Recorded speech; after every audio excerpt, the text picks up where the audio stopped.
Hi all, CMA inter FM-ന്റെ Piotroski F score എന്ന സെഷന്റെ ഡിസ്കഷനിലോട്ട് എല്ലാവർക്കും സ്വാഗതം. അപ്പൊ നമുക്ക് സ്റ്റാർട്ട് ചെയ്താലോ. ഇത് എക്സാം പെർസ്പെക്റ്റീവിൽ ഇമ്പോർട്ടന്റ് ആണോ ചോദിച്ചാൽ വലിയ ഇമ്പോർട്ടന്റ് അല്ല. ആൾട്ട്മാൻസർ സ്കോർ ആണ് ഇമ്പോർട്ടന്റ്. ബട്ട് റയറായിട്ട് ലൈക്ക് ഇത് MCQ പെർസ്പെക്റ്റീവിൽ നിന്ന് ചോദിക്കുകയാണെങ്കിൽ നമ്മളൊരു മിനിമം ലെവലിൽ മനസ്സിലാക്കിയിരിക്കേണ്ട കോൺസെപ്റ്റൽ നോളജ് എന്താണെന്ന് ഡിസ്കസ് ചെയ്യാൻ വേണ്ടി മാത്രമാണ് ഈ ഒരു വീഡിയോയുടെ ഇന്റൻഷൻ. ഇതിൽ സ്റ്റഡി മെറ്റീരിയൽസ് വേർഡിങ്സ് തന്നെയാണ്. ജസ്റ്റ് ഇതിൽ ഇമ്പോർട്ടന്റ് ലൈന് ഞാൻ അണ്ടർലൈൻ ചെയ്യും. അത് മാത്രം ഒന്ന് മനസ്സിലാക്കി വെക്കാം. ഓക്കെ, അപ്പൊ പിയോട്രോസ്കി എഫ് സ്കോർ എന്ന് പറഞ്ഞ സ്റ്റാറ്റിസ്റ്റിക്കൽ മോഡലാണ്. എന്തിനാണ് ആ ടൂൾ കൊണ്ട് എന്താണ് യൂസ്? ഒരു കമ്പനിയുടെ ഫൈനാൻഷ്യൽ സ്ട്രെങ്ത് അനലൈസ് ചെയ്യാൻ വേണ്ടിയിട്ട്. ഈ പിയോട്രോസ്കി എഫ് സ്കോറിൽ ഒരു 9 ഐറ്റംസുകൾ പറയുന്നുണ്ട്, 9 വേരിയബിൾസ് പറയുന്നുണ്ട്. നത്തിങ് ബട്ട് ഒരു 9 ക്രൈറ്റീരിയ. ഇപ്പോ നിന്നെ ഞാൻ ഫിസിക്കലി സ്ട്രോങ് ആണെന്ന് എങ്ങനെ ടെസ്റ്റ് ചെയ്യുക? നിനക്ക് ഞാനൊരു 9 ടെസ്റ്റ് തരില്ലേ? ഞാൻ ചിലപ്പോൾ നിന്റെ അടുത്ത് ഒരു കല്ല് പൊക്കാൻ പറയും, അല്ലെങ്കിൽ മറ്റേ ഒരു 1 ലെഗിൽ കുറച്ച് നേരം നിൽക്കാൻ പറയും, അല്ലെങ്കിൽ നിന്റെ അടുത്ത് ഒരു മല കയറി ഓടാൻ പറയും. അപ്പൊ ഇങ്ങനെ ഇത്ര ടെസ്റ്റ്, ഞാൻ ഒരു 9 ടെസ്റ്റ് തന്നിട്ടുണ്ടെങ്കിൽ അതിലൊരു 4 ടെസ്റ്റ് നീ പാസ്സായിട്ടുണ്ടെങ്കിൽ എനിക്ക് ഞാൻ 4 സ്കോർ തരും. 9 ടെസ്റ്റും പാസ്സായി 9 സ്കോർ തരും. ഇനി ഒന്നും പാസ്സായില്ലെങ്കിൽ 0 തരും. അപ്പൊ 0 എന്ന് പറഞ്ഞാൽ നീ ഒട്ടും ഫിസിക്കലി സ്ട്രോങ് അല്ല, 4 പറഞ്ഞ ഒരു മിഡിൽ ആവറേജ് സ്ട്രോങ് ആണ്, 9 എന്ന് പറഞ്ഞാൽ നീ വെരി സ്ട്രോങ് ആണ്. അപ്പൊ അതുപോലെ ഒരു 9 ടെസ്റ്റ് ഉണ്ട്, അല്ലെങ്കിൽ 9 ക്വസ്റ്റ്യൻസ് ഉണ്ട്. അത് ആരാണ്? ഈ പിയോട്രോസ്കി, നത്തിങ് ബട്ട് ഈ ജോസഫ് പിയോട്രോസ്കി പറഞ്ഞ ആൾ ഉണ്ടാക്കിയിട്ടുള്ള ഒരു സ്റ്റാറ്റിസ്റ്റിക്കൽ ടൂൾ, അല്ലെങ്കിൽ ഒരു ടൂളാണ്. എന്തിന്? To analyse the financial strength of a company. ഒരു കമ്പനി ഫൈനാൻഷ്യലി സ്ട്രോങ് ആണോ അല്ലയോ എന്ന് ഐഡന്റിഫൈ ചെയ്യാൻ വേണ്ടിയിട്ട് ഒരു 9 ക്വസ്റ്റ്യൻസ് ഡെവലപ്പ് ചെയ്തിട്ടുണ്ട്. ആ 9 ക്വസ്റ്റ്യൻസും കറക്റ്റ് ആണെന്നുണ്ടെങ്കിൽ എല്ലാ ക്വസ്റ്റ്യൻസിനും ഓരോ മാർക്ക് വീതം കൊടുത്തിട്ട് 9 മാർക്ക് മാക്സിമം കിട്ടും, അല്ലെങ്കിൽ 0 മാർക്ക് കിട്ടും. അപ്പോൾ അങ്ങനെ ആ കമ്പനീനെ ഫിനാൻഷ്യൽ സ്ട്രോങ് 9 ആണെന്നുണ്ടെങ്കിൽ ഒബ്വിയസ്ലി എന്തായിരിക്കും? വെരി സ്ട്രോങ് ആയിരിക്കും. 0 ആണെങ്കിലോ സ്ട്രോങ് അല്ലാതായിരിക്കും, വെരി വീക്ക് ആയിരിക്കും. അപ്പൊ അങ്ങനെ ഒരു കമ്പനിയുടെ ഫിനാൻഷ്യൽ സ്ട്രെങ്ത് അനലൈസ് ചെയ്യാൻ യൂസ് ചെയ്യണ ഒരു ടൂളാണ് പിയോട്രോസ്കി എഫ് സ്കോർ എന്ന് പറഞ്ഞാൽ. അപ്പൊ ജോസഫ് പിയോട്രോസ്കി പറഞ്ഞ ഒരാളാണ് ഇത് ഡെവലപ്പ് ചെയ്തത്. ജസ്റ്റ് മനസ്സിലാക്കി വെച്ചാൽ മതിട്ടാ. ഓക്കെ, ഇവിടെ ഒന്നും നമുക്ക് റെലവെന്റ് ആയിട്ട് വരുന്നില്ല. The Piotroski F score was first publish in 2000. Okay, അതും വേണ്ട. F score is a binary scoring system from 0 to 9 based on 9 parameter or variables or 9 questions or 9 test. എന്തൊക്കെ നമ്മൾ ആ 9 ടെസ്റ്റ് പഠിക്കും. The 9 variable captures the factors profitable. ആ 9 വേരിയബിളിനെ ഈ 9 variables, ആ 9 ക്വസ്റ്റ്യനെ ബ്രോഡർ ടൈമിൽ 3 രീതിയിലാണ് ഡിവൈഡ് ചെയ്തിട്ടുള്ളത്. നത്തിങ് ബട്ട് ഏതൊക്കെയാണ്? On the factors profitability, leverage or liquidity and operating efficiency. Nothing but profitability പറഞ്ഞാൽ ലാഭം ഉണ്ടോ? Leverage or liquidity. ലിവറേജ് പറഞ്ഞാൽ എന്താ? ഡെറ്റ് കൂടുതൽ, ഡെറ്റ് ഹൈ ലിവറേജ് പറഞ്ഞാൽ ഹൈ ഡെറ്റ് ഉണ്ട്, ലോങ് ടേം ഡെറ്റ്. പിന്നെ ഓപ്പറേറ്റിംഗ് എഫിഷ്യൻസി, നത്തിങ് ബട്ട് ബിസിനസ്സിൽ നിന്നിട്ട് ശരിക്കും ലാഭം ഉണ്ടാക്കുന്നു, എഫിഷ്യന്റ് ആയിട്ടാണ് ഓപ്പറേറ്റ് ചെയ്യുന്നത്. നമ്മുടെ ചെലവ് വെച്ചിട്ട് ആ ചെലവിനേക്കാളും കൂടുതൽ വരുമാനം ഉണ്ടാക്കാൻ പറ്റുന്നെങ്കിൽ nothing but operating efficiency. Indirectly വേണമെങ്കിൽ നമുക്ക് പ്രോഫിറ്റ് ഉണ്ടോ എന്നും വേണമെങ്കിൽ പറയാം. അപ്പോൾ ഈ ഓരോന്നിന്റെയും രീതിയിൽ 4 or 5 ക്വസ്റ്റ്യൻസ് ആയിട്ടുണ്ട്. അങ്ങനെ മൊത്തത്തിൽ ഒരു 9 ക്വസ്റ്റ്യൻസ് ആണ് വരുന്നത്. ഓക്കെ, അപ്പോൾ നമുക്ക് ഉള്ള 9 വേരിയബിൾസ് അല്ലെങ്കിൽ 9 പാരാമീറ്റേഴ്സ് ബ്രോഡർലി ഈ 3 ഹെഡിങ്ങിന്റെ കീഴിലാണ് വരിക. ഓക്കെ, എന്തൊക്കെയാണ് 9 ക്വസ്റ്റ്യൻസ് നമുക്ക് നോക്കാം. Hence A company can receive N F score between 0 to 9. 9 questions ഉണ്ട് പറഞ്ഞു. ഓരോ ക്വസ്റ്റ്യനും 1 മാർക്കാണെന്നുണ്ടെങ്കിൽ എല്ലാത്തിനും ഇപ്പോൾ ഒരു ക്വസ്റ്റ്യൻ ചോദിക്കുകയാണ്, കമ്പനിക്ക് ലാഭമുണ്ടോ? അപ്പോൾ ലാഭം ഉണ്ടെങ്കിൽ ഒരു മാർക്ക് കിട്ടും, ഒരു സ്കോർ കിട്ടും. ലാഭമില്ലെങ്കിലോ 0 കിട്ടും. അപ്പോൾ മുഴുവൻ ക്വസ്റ്റ്യൻ ആൻസർ ചെയ്ത് കഴിഞ്ഞാൽ 0 to 9 ഇടയിലാണ് ഒരു സ്കോർ കിട്ടുക. Where 9 is the best score and expected to have strongest subsequent financial performance, അല്ലെങ്കിൽ strong financial performance for every criterion that are met. The companies given 1 point. ഇതിന്റെ ബാക്കി എവിടെ വരുന്നത്? ഇത് സ്ക്രീൻഷോട്ട് എടുത്തെടുക്കുകയാണ് വൺ നോട്ടിൽ. ഓക്കെ, നിങ്ങൾക്ക് മനസ്സിലാൻ വേണ്ടിയിട്ട് സൂം ചെയ്യാം. നിങ്ങൾ സ്റ്റഡി മെറ്റീരിയൽ തന്നെയാണ്, സ്റ്റഡി മെറ്റീരിയൽ നോക്കിയാൽ മതി. ഒരു പോയിന്റ് തരും ഓരോ ക്വസ്റ്റിനും, പോസിറ്റീവ് ആയിട്ടുള്ള ഉത്തരമാണ് കമ്പനിയുടെ കയ്യിൽ ഉണ്ടെന്നുണ്ടെങ്കിൽ. And if it is not met then no points are awarded, nothing but 0 കൊടുക്കും. The points are then added up to determine the best value stock. അപ്പോൾ ഈ 9 ക്വസ്റ്റിന് ആൻസർ ചെയ്തിട്ട് ചിലപ്പോൾ 4 ക്വസ്റ്റിന് കറക്റ്റ് ആയിരിക്കും, അപ്പോൾ 4 പോയിന്റ് ആയിരിക്കും കിട്ടുക. അപ്പോൾ എല്ലാ പോയിന്റ്സ് ആഡ് ചെയ്യും. Okay,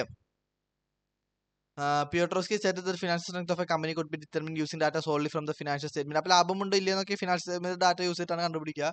Moreover, a score of 0 is expected to have the weakest financial performance. 0 ആണെന്നുണ്ടെങ്കിൽ ഒബ്വിയസ്ലി കമ്പനിയുടെ ഫിനാൻഷ്യൽ പെർഫോമൻസ് വീക്ക് ആണെന്നാണ് സിഗ്നിഫൈ ചെയ്യുന്നത്. F score is based on 9 signal or 9 question which measures a stock financial condition, nothing but which measures a company's financial condition from 3 perspective. മേലെ നമ്മൾ പറഞ്ഞ സാധനം വീണ്ടും repetitive പറയണ ഏതൊക്കെയാണ് 3 perspective? Profitability, financial leverage and liquidity, operating efficiency. Like ഇതൊരു general ടൈമിൽ പറയണതാണ്. 1 എന്ന് പറഞ്ഞാൽ ഗുഡ്, 0 എന്ന് പറഞ്ഞാൽ ബാഡ്. അത് ലൈക്ക് ഇവിടെ ആവശ്യമില്ല, ഇഗ്നോർ ചെയ്യാം. ഇനി നമ്മള് മേലെ ഡിവൈഡ് ചെയ്ത് എഴുതിയിരുന്നില്ലടാ, profitability, liquidity, leverage, operating efficiency. അതിന്റെ ഉള്ളിൽ ഓരോരോ ക്വസ്റ്റ്യൻസ് ഉണ്ടാവും പറഞ്ഞില്ലേ, അതാണ് നമ്മൾ നോക്കാൻ പോകുന്നത്. പ്രോഫിറ്റബിലിറ്റി കീഴിൽ 4 ക്വസ്റ്റ്യൻ വരുന്നുണ്ട്. ഫിനാൻഷ്യൽ പെർഫോമൻസ് അല്ലെങ്കിൽ ലിവറേജ്, ലിക്വിഡിറ്റി, സോഴ്സ് ഓഫ് ഫണ്ടിന് കീഴിൽ 3 ക്വസ്റ്റ്യൻ വരുന്നുണ്ട്. അപ്പൊ 4, 3, 7. അപ്പൊ ബാക്കി മൊത്തം 9 അല്ലേ പറഞ്ഞത്. അപ്പൊ ഇതിൽ 2 ആയിരിക്കും പാടുള്ളൂ, കണ്ട 2 ഉള്ളൂ. അപ്പൊ അങ്ങനെയാണ് മൊത്തം 9 ക്വസ്റ്റ്യൻസുകൾ വരുന്നത്. എന്തൊക്കെയാണ്? ഫസ്റ്റത്തെ return on asset 1 point if it is positive in the current year. ഇവിടെ positive in the current year എന്ന് ഉദ്ദേശിക്കുന്നത് കഴിഞ്ഞ കൊല്ലത്തിനേക്കാളും റിട്ടേൺ ഓൺ അസെറ്റ് കറണ്ട് ഇയറിൽ ഉണ്ടെങ്കിൽ കമ്പനിക്ക് 1 പോയിന്റ് കൊടുക്കാം. റിട്ടേൺ ഓൺ അസെറ്റ് പറഞ്ഞാൽ എന്താ? ഇക്വേഷൻ എന്താ? റേഷ്യോ അനാലിസിലൊക്കെ പഠിച്ചതാണ്. Turnover by net turnover അല്ലെങ്കിൽ net sales by total asset. അതാണ് return on asset. Nothing but asset use ചെയ്തിട്ട് എത്ര ടേൺ ഓവർ ഉണ്ടാക്കിയിട്ടുണ്ട്, അത് കഴിഞ്ഞ കൊല്ലത്തിനേക്കാളും കൂടുതലാണെങ്കിൽ അല്ലെങ്കിൽ പോസിറ്റീവ് ആണെങ്കിൽ, പോസിറ്റീവ് എന്നൊക്കെ ഉദ്ദേശിക്കുന്നത് കഴിഞ്ഞ കൊല്ലത്തിനായിട്ട് കൂടുതലാണെങ്കിൽ 1 പോയിന്റ്, ഇല്ലെങ്കിലോ 0 പോയിന്റ്. ഓക്കെ, അതാണ് return on asset. But asset എത്രത്തോളം എഫിഷ്യന്റ് ആയിട്ട് സെയിൽസ് കൂട്ടാൻ വേണ്ടി യൂസ് ചെയ്യുന്നത്, അതാണ് ഈ റേഷ്യോയുടെ ഇന്റർപ്രിട്ടേഷൻ നമുക്ക് കിട്ടുന്നത്. ഇനി അടുത്ത എന്താ? അടുത്ത ക്വസ്റ്റ്യൻ എന്താ? Operating cash flow 1 point if it is positive in the current year. Nothing but cash flow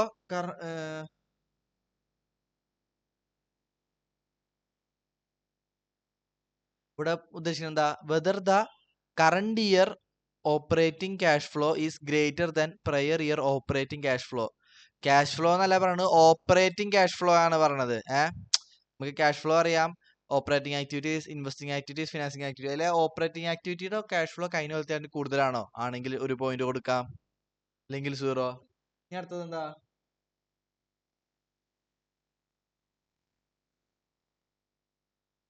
whether current year return on asset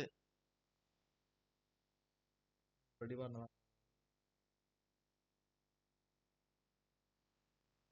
ഇത് ഓൾറെഡി മേലെ പറഞ്ഞ പോയിന്റ് ആണല്ലോ.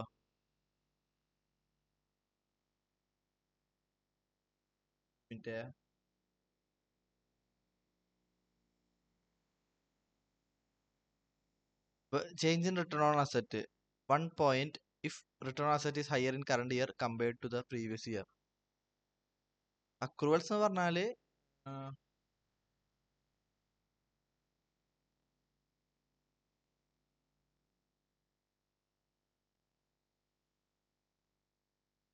ഇവിടെ ഈ ഒരു പോയിന്റ് കിട്ടിയിട്ട് ഞാൻ ഈ പറയാൻ പോണ ഏരിയ മതി. Whether the company has made profit, അതാണ് ഇവിടെ ഫസ്റ്റ് പോയിന്റിൽ വേണ്ടത് കേട്ടാ. Whether the company has made profit. അത് 1 രൂപയാണെങ്കിൽ പോലും കമ്പനിക്ക് ലൈക്ക് 1 സ്കോർ കൊടുക്കണം, അല്ലെങ്കിൽ 0.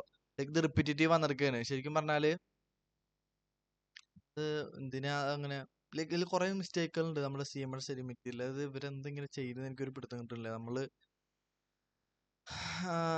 അറിയില്ല, നമുക്കറിയാത്ത സാധനം പറയണതിൽ കാര്യമില്ലല്ലോ. ചിലപ്പോൾ അവരധികം എഫേർട്ട് ഇടാത്തോണ്ടായിരിക്കും, അല്ലെങ്കിൽ ഇങ്ങനെ അധികം മിസ്റ്റേക്ക് വരേണ്ട ആവശ്യമില്ലല്ലോ. ഓക്കെ, അപ്പൊ whether the company has made profit, അതാണ് ഫസ്റ്റത്തെ ക്രൈറ്റീരിയ. ഉണ്ടെങ്കിൽ 1 സ്കോർ കൊടുക്കുക. അപ്പൊ ലൈക്ക് ഇത് കറക്റ്റ് ആയില്ലേ? ഇനി എന്താ അർത്ഥം? എന്താ? Whether the operating cash flow is greater than net profit less extra ordinary item. ഇത് പറഞ്ഞ വേറെ ഒന്നല്ല. If operating cash flow or divide by total or total asset is higher than the return on asset in the current year. Okay, അടുത്ത എന്താ? 1 point കിട്ടും എപ്പോ? If operating cash flow divided by total asset is higher than return on asset, nothing but net profit by total asset എന്ന് പറഞ്ഞാല് cash flow divide by total asset ഇങ്ങനെ ആയിരിക്കണം. അടാ നമുക്ക് നെറ്റ് കമ്പനിയില് P&L ലാഭം ചിലപ്പോൾ 5 ലക്ഷം ഉണ്ടാവും, പക്ഷെ ക്യാഷ് ഫ്ലോയിൽ 6 ലക്ഷം ഉണ്ടാവണം എന്നാ പറയണത്. അല്ലെങ്കിൽ ഇപ്പൊ ഇവിടെ ഡിവൈഡ് ബൈ ടോട്ടൽ അസറ്റ് എന്ന് പറയുന്നുണ്ട്. അതിപ്പോ പറഞ്ഞു like divide by total asset ഇല്ലാതെ just if operating cash flow is greater than net profit അല്ലെങ്കിൽ പ്രോഫിറ്റ് ഇൻ P&L എന്ന് പറഞ്ഞാലും കറക്റ്റ് ആണ്, 1 പോയിന്റ് കിട്ടും. കാരണം രണ്ടിന്റെ ബേസ് സെയിം എമൗണ്ട് അല്ലേ വരുന്നത്. ലൈക്ക് അല്ല, അങ്ങനെ വേണ്ട, ഇങ്ങനെ എടുത്താൽ മതി. ഓപ്പറേറ്റിംഗ് ശരിക്കും പറഞ്ഞാല് normally operating cash flow greater than return on asset ആണോ അല്ലേ എന്ന് നോക്കേണ്ട ആവശ്യമില്ല. ബട്ട് നമ്മൾ സ്റ്റെഡിമേറ്റിൽ ഡിവൈഡ് ബൈ ടോട്ടൽ അസറ്റ് കൊടുത്തിട്ടുള്ളതുകൊണ്ട് ലൈക്ക് അങ്ങനെ തന്നെ ചെയ്താൽ മതി, സ്റ്റെഡിമേറ്റിലുള്ള പോലെ ചെയ്താൽ മതി. ഓക്കെ, P&L ഉള്ള ലാഭവും തേക്കാളായിരിക്കണം നമുക്ക് ക്യാഷ് ഫ്ലോ. അത് നിങ്ങൾക്ക് വ്യത്യാസം അറിയാലോ. P&L എന്ന് പറഞ്ഞു കഴിഞ്ഞാൽ ഡിപ്രിസിയേഷൻ ഒക്കെ കൺസിഡർ ചെയ്തിട്ടാണ്. അപ്പോൾ പ്രോഫിറ്റ് കൂടാൻ കുറയാം. ക്യാഷ് ഫ്ലോയിൽ പറഞ്ഞാൽ നോൺ ക്യാഷ് ഐറ്റംസ് ഒക്കെ എലിമിനേറ്റ് ചെയ്തിട്ടുള്ള ക്യാഷ് ഫ്ലോ ആണ്. അപ്പോൾ നമുക്ക് ക്യാഷ് ഫ്ലോ എപ്പോഴും P&L കൂടുതലാണെങ്കിൽ അവിടെയും 1 പോയിന്റ് കൊടുക്കാം. ഇവിടെ പിന്നെ ഒരു കാര്യം പറയുന്നുണ്ട്, ഹി എന്ന് പറഞ്ഞാൽ പെട്രിയോസ്കി ഉണ്ടാക്കിയ ലൈക്ക് ജോസഫ് ആള് ഡിഫൈൻ ചെയ്തത് എന്ത്, ROA അല്ലെങ്കിൽ return on asset and cash flow cash flow of operating activities as cash flow എന്ന് പറഞ്ഞാൽ മതി. Cash flow as net income before extra ordinary item and cash flow from operation. ഇവിടെ CFO എന്ന് പറഞ്ഞാൽ cash flow from operation എന്നാണ് ഉദ്ദേശിക്കുന്നത്. പിന്നെ return on asset പറഞ്ഞു കഴിഞ്ഞാൽ എക്സ്ട്രാ ഓർഡിനറി ഐറ്റത്തിന് മുന്നേ ഉള്ളതായിരിക്കണം. Nothing but extra ordinary items consider ചെയ്യാത്തതായിരിക്കണം. ഇപ്പോ ഇവിടെ ഞാൻ പറഞ്ഞു 5 lakh നെറ്റ് പ്രോഫിറ്റ് എന്ന്. ഇപ്പൊ 5 lakh എന്നുള്ളത് ഒരു അസറ്റ് വിറ്റു. അസറ്റ് വിറ്റിലേക്ക് ഒരു കൈൻഡ് ഓഫ് എക്സ്ട്രാ ഓർഡിനറി ആയിട്ടാണ്, കാരണം അത് എപ്പോഴും ബിസിനസ്സിൽ ഉണ്ടാവുന്നതല്ലല്ലോ. അപ്പോൾ അസറ്റ് വിറ്റിട്ട് ഒരു 1 ലക്ഷം ലാഭം ഉണ്ടായി. ആ ലാഭം കൺസിഡർ ചെയ്തിട്ടാണ് ഈ 5 lakh എന്നുണ്ടെങ്കിൽ ആ 5 lakhന്ന് എക്സ്ട്രാ ഓർഡിനറി ഐറ്റത്തിന് മുന്നേ ആയിരിക്കണം. നത്തിങ് ബട്ട് 4 lakh വെച്ചിട്ട് വേണം കമ്പയർ ചെയ്യാൻ 6 lakhനായിട്ട്.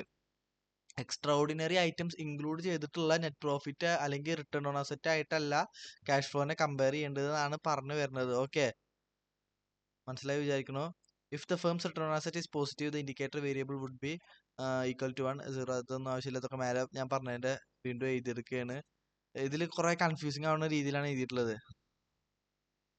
The variable accrual defined as current year's net income before extraordinary items as cash flow from operations scale by beginning of year of total asset indicator variable of accrual equals 1 if like okay.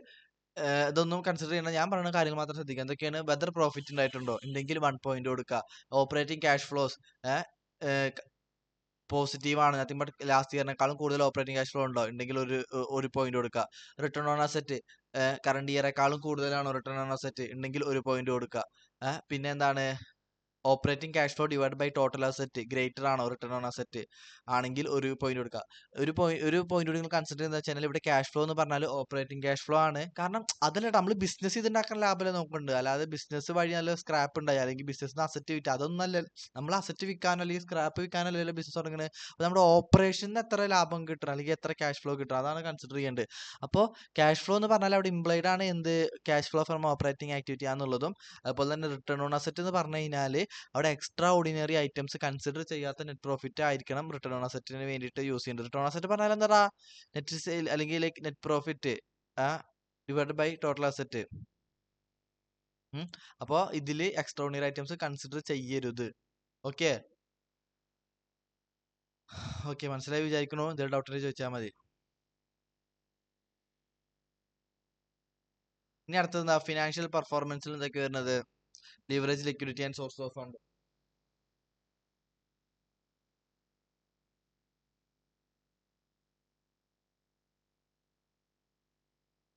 ഇവിടെ change in leverage long term ratio 1 point if the ratio is lower this year compared to previous year. Nothing but leverage കുറവായിരിക്കണം, nothing but long term debt കുറവായിരിക്കണം എന്ന്. എന്തിനായിട്ട്, total അസറ്റിനേക്കാളും. ഞാൻ ഇവിടെ short ആയിട്ട് വേണമെങ്കിൽ എഴുതി കാട്ടിത്തരാം. എങ്ങനെ വെച്ച് കഴിഞ്ഞാല് current year long term debt to total asset ആ റേഷ്യോ ഉണ്ടല്ലോ ലെസ് ആയിരിക്കണം എന്തിനേക്കാളും, previous year long term debt to total asset. Long term debt ഉപയോഗിച്ചിട്ട് എത്ര അസറ്റ് യൂസ് ചെയ്യുന്നുണ്ടോ അതാണ് ഈ റേഷ്യോയുടെ ഇന്റർപ്രിട്ടേഷൻ. ഇപ്പൊ നമ്മൾ ലോങ് ടേം ഡെറ്റ് കൂടണമെന്നാണോ കുറയണമെന്നാണോ ഒരു ബിസിനസ്സിന് നല്ലത്? ഒബ്വിയസ്ലി ഡെറ്റ് കുറയണമെന്നാണ് ആഗ്രഹം ഉണ്ടാവുക, ഒരു ജനറൽ ലേമൻ തിങ്കിങ്ങില്. അപ്പോൾ current year long term debt കൊണ്ട് ടോട്ടൽ അസറ്റ് മേടിച്ചിട്ടുള്ളത് കുറവായിരിക്കണം പ്രീവിയസ് ഇയർ വെച്ച് നോക്കുമ്പോൾ. അങ്ങനെയാണെന്നുണ്ടെങ്കിൽ ഒരു പോയിന്റ് കൊടുക്കാം. ഇനി ഇപ്പോ current year long term debt to total asset ratio prior ഇയറിനേക്കാൾ കൂടുതലാണെങ്കിലോ 0 പോയിന്റ് കൊടുക്കും.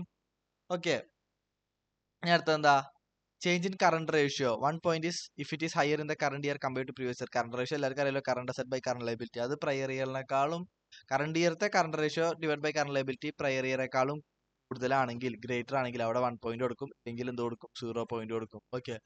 Change in number of ratio if 1 point if no shares were issue during the year. Current ഇയറിൽ ഷെയർസ് ഒന്നും ഇഷ്യൂ ചെയ്തിട്ടില്ലെങ്കിൽ അപ്പോഴും 1 കൊടുക്കും. ഇതിന്റെ ഞാൻ മനസ്സിലാക്കിയ മീനിങ് എന്താ വെച്ച് കഴിഞ്ഞാൽ, ഷെയർ ഇഷ്യൂ ചെയ്യേണ്ട ആവശ്യം എപ്പോഴും നമ്മുടെ കയ്യിൽ പ്രോഫിറ്റ് ഇല്ലാതാവുമ്പോൾ, നമുക്ക് എക്സ്പാൻഷന് വേണ്ടി ഫണ്ട് ഇല്ലാതാവുമ്പോൾ ഷെയർ ഇഷ്യൂ ചെയ്യേണ്ടി വരാം. അപ്പൊ അതൊരു വീക്ക്നെസ് ആയിട്ട് കൺസിഡർ ഉണ്ടാവും. അപ്പൊ ഷെയർ ഒന്നും ഇഷ്യൂ ചെയ്തില്ലെങ്കിൽ 1 പോയിന്റ്. അപ്പൊ ഇവിടെ എന്തൊക്കെയാണ്, ലോങ് ടേം ഡെറ്റ് കഴിഞ്ഞ കൊല്ലത്തിനേക്കാളും കുറവാണ് ടു ടോട്ടൽ അസറ്റ് റേഷ്യോ നോക്കുകയാണെങ്കിൽ അവിടെ 1 കൊടുക്കും. Current asset ratio current ratio കഴിഞ്ഞ കൊല്ലത്തേക്കാളും കൂടുതലാണെങ്കിൽ അവിടെ 1 പോയിന്റ് കൊടുക്കും.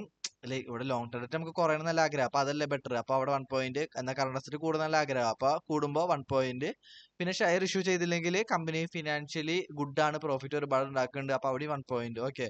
ഇതൊന്നും ലൈക്ക് വായിക്കണമെന്നില്ല, ഞാൻ പറഞ്ഞ സാധനങ്ങൾ തന്നെ ഇവിടെ കൺഫ്യൂസിംഗ് ആയിട്ട് എഴുതിയിരിക്കുകയാണ്. ഞാൻ അടുത്ത ലാസ്റ്റത്തെ ഓപ്പറേഷണൽ എഫിഷ്യൻസിയിൽ എന്തൊക്കെ ചോദിക്കുന്നത്, 1 point if it is higher in the current year compared to previous year. Nothing but gross profit margin. Gross margin പറഞ്ഞു കഴിഞ്ഞാൽ കോസ്റ്റ് ഓഫ് ഗുഡ്സ് സോൾഡ് കുറച്ചിട്ടുള്ള ബാക്കി ട്രേഡിംഗ് അക്കൗണ്ട് പറഞ്ഞാൽ ഗ്രോസ് പ്രോഫിറ്റ് മാർജിൻ അല്ലേ, അത് കറണ്ട് ഇയറേക്കാളും പ്രയർ ഇയറേക്കാളും കൂടുതലാണെങ്കിൽ obviously നമുക്ക് കഴിഞ്ഞ എല്ലാ കൊല്ലവും ഗ്രോസ് പ്രോഫിറ്റ് മാർജിൻ നമുക്ക് കൂടുതൽ ആഗ്രഹിക്കാം. അപ്പൊ 1 point if it is higher in the current year compared to previous year. Like simple logic.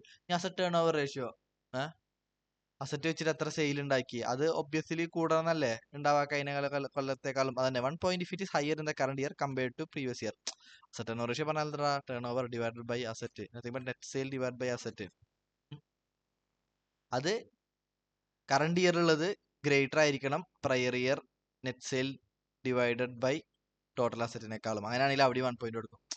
അപ്പോൾ ഇങ്ങനെ മൊത്തം 1 പോയിന്റ് കൊടുത്ത് ഇപ്പൊ നമ്മൾ എല്ലാത്തിലും പോസിറ്റീവ് ആണെന്നുണ്ടെങ്കിൽ ഏത് പോയിന്റ് കൊടുക്കാം, 1 പോയിന്റ് കൊടുക്കാം. അപ്പൊ മൊത്തം എത്ര പോയിന്റ് വരും, 9 പോയിന്റ് വരും. ഇതിന്റെ ബാക്കി പേജ് നോക്കാം, 9 പോയിന്റ് വരും. ലൈക്ക് പിന്നെ നെക്സ്റ്റ് പേജ് ആണ്. ഇതൊന്നും ആവശ്യമില്ല. Summing up all achieved points gives score between 0 to 9. A company get 1 point for each met criterion. ഇതൊക്കെ നമുക്ക് അറിയണതല്ലേ. Okay, a company that has a Piotrowski F score 8 to 9 is considered to be strong. ഇപ്പൊ നമുക്ക് അങ്ങനെ പോയിന്റുകളൊക്കെ കൂട്ടി നോക്കിയിട്ട് 8 to 9 ഇടയില വരുന്ന വെച്ചാൽ company strong ആണെന്ന് പറയും. ചിലപ്പോൾ ഉണ്ടല്ലോ എക്സാമിനൊക്കെ വേണമെങ്കിൽ റയർ ആയിട്ട് വേണമെങ്കിൽ ചോദിക്കുക, a company has score of 8 as per Piotrowski F score. What is your opinion whether it is financially strong. അപ്പൊ അത് പറയുന്നുണ്ടെങ്കിൽ ഇത് അറിയണം, ഇതിന്റെ കോൺസെപ്റ്റ് അറിയണം. അപ്പൊ alternatively firm achieving F score between 0 to 2 are considered to be weak. ഇതിന്റെ ഇടയിൽ വരുന്നത് നത്തിങ് ബട്ട് ആവറേജ് എന്നാ പറയാ. ഇതില് പറയണില്ല, ബട്ട് ഞാൻ പറഞ്ഞുള്ളൂ. അപ്പൊ strong 8 to 9, 0 to 2 financially weak ആണ് ഡിസൈഡ് ചെയ്യും പിയോട്രോസ്കി എഫ് സ്കോർ പ്രകാരം. പിന്നെ average value of Piotroski F score can be different in different branches of economy. ഓരോ ഇൻഡസ്ട്രിയിലും ഒരു ആവറേജ് അല്ലെങ്കിൽ ഒരു മിഡിൽ ക്ലാസ് ഫാമിലി എന്ന് പറയില്ല, അതുപോലെ ഒരു മിഡിൽ ഫിനാൻഷ്യലി സ്ട്രോങ് ആയിട്ടുള്ള ഒരു കമ്പനിക്ക് വേണ്ട സ്കോർ എന്നുള്ളത് ഓരോ ഇൻഡസ്ട്രി അനുസരിച്ചിട്ട് മാറിക്കൊണ്ടിരിക്കുന്നതാണ്. This should be taken in consideration when comparing companies with different specialisation. Okay, ഇതൊരു ജനറൽ പോയിന്റ് ആണ്. അപ്പൊ ഇതൊക്കെയാണ് ഒരു 9 ക്വസ്റ്റ്യൻസ് ഉണ്ട്. 9 ക്വസ്റ്റ്യൻസ് 3 ബ്രോഡ് ഏരിയാസിലാണ് ഡിവൈഡ് ചെയ്തിട്ടുള്ളത്. ഏതൊക്കെയാണ് 3 broad areas? Profitability, second one liquidity, leverage, liquidity and source of fund, third one operating efficiency. ഇതിന്റെ ഓരോ ഗ്രൂപ്പിന്റെ കീഴിൽ ഫസ്റ്റത്തെ പ്രോഫിറ്റബിലിറ്റി കീഴിൽ 4 ക്വസ്റ്റ്യൻസ് വരുന്നുണ്ട്. ലിക്വിഡിറ്റി ലിവറേജിന്റെ കീഴിൽ 3 ക്വസ്റ്റ്യൻസ് വരുന്നുണ്ട്. ലാസ്റ്റത്തെ പ്രോഫിറ്റ് ഓപ്പറേറ്റിംഗ് എഫിഷ്യൻസിന്റെ കീഴിൽ 2 ക്വസ്റ്റ്യൻസ് വരുന്നുണ്ട്. അങ്ങനെ മൊത്തം 9 ക്വസ്റ്റ്യൻസ് ഉണ്ട്. ഓരോ ക്വസ്റ്റ്യനും പോസിറ്റീവ് ആയിട്ടുള്ള ഉത്തരാണെന്നുണ്ടെങ്കിൽ 1 പോയിന്റ് കിട്ടും, ഇല്ലെങ്കിൽ 0 പോയിന്റ് കിട്ടും. അങ്ങനെ മൊത്തം പോയിന്റ് കൂട്ടി നോക്കുക. അപ്പോൾ 8 to 9 ഇടയിലാണ് സ്കോർ പറഞ്ഞാൽ കമ്പനി ഫിനാൻഷ്യലി സ്ട്രോങ് ആണ്. 0 to 2 ഇടയിലാണെങ്കിൽ കമ്പനി ഫിനാൻഷ്യലി വീക്ക് ആണ്. ഇതിന്റെ ഇടയിലാണെങ്കിൽ ആവറേജ് ആണ്. നമുക്ക് പറയണില്ല, അപ്പൊ പഠിക്കേണ്ട ആവശ്യമില്ല. അപ്പൊ ഇത്ര ഉള്ള പിയോട്രോസ്കി എഫ് സ്കോറിന്റെ ടോട്ടൽ കോൺസെപ്റ്റ് നിങ്ങൾ അറിഞ്ഞിരിക്കേണ്ടത്. ഓക്കെ, അപ്പോ താങ്ക് യു. അഭിപ്രായം എന്തായാലും കമന്റ് ഇടാം. ഓക്കെ.